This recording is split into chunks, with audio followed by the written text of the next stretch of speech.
is important to point out that in 3 different parts of the world, in London, I think it was at Oxford, at Emory University in Georgia, Atlanta, at Berkeley, California, at these 3 universities, independently, these scientists have studied through computer modeling backwards in time the origin of the human family.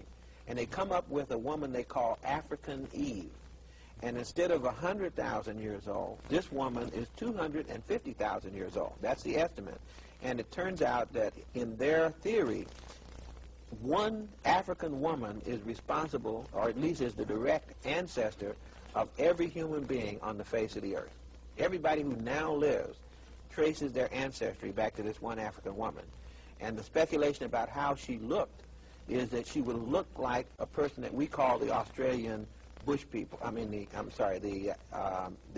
South African Bushmen in the Kalahari region, not the Australian, but in southern Africa, in the Kalahari region, you have the so-called bush people, and that these people have the genetic material that is diversified enough to have been the unit that became the parent group for everybody else in the world. So once again, this woman would have been how old now? 250,000 years old. Now, just by way of comparison, the oldest Homo sapiens sapiens bones that we find in Europe are about 40,000 to 50,000 years old.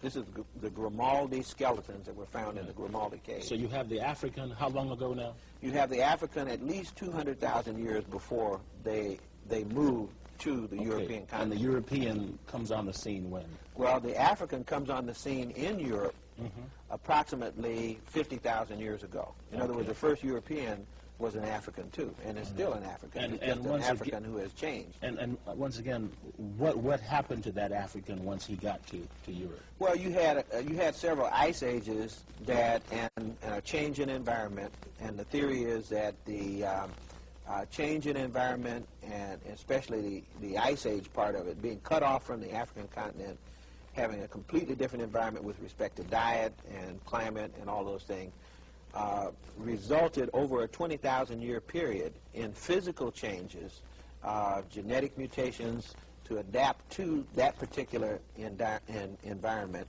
And about 20,000 years or so ago, we have changes sufficient that we look and see distinct people when they really aren't distinct in that sense, in the sense of having groups that can't interbreed. That's what one of the biological definitions of race is, that groups can't, a dog and a cow can't have offspring, so they would be different strains, but varieties of the same family, so that the European that resulted was merely a depigmented African. Okay, let's go on.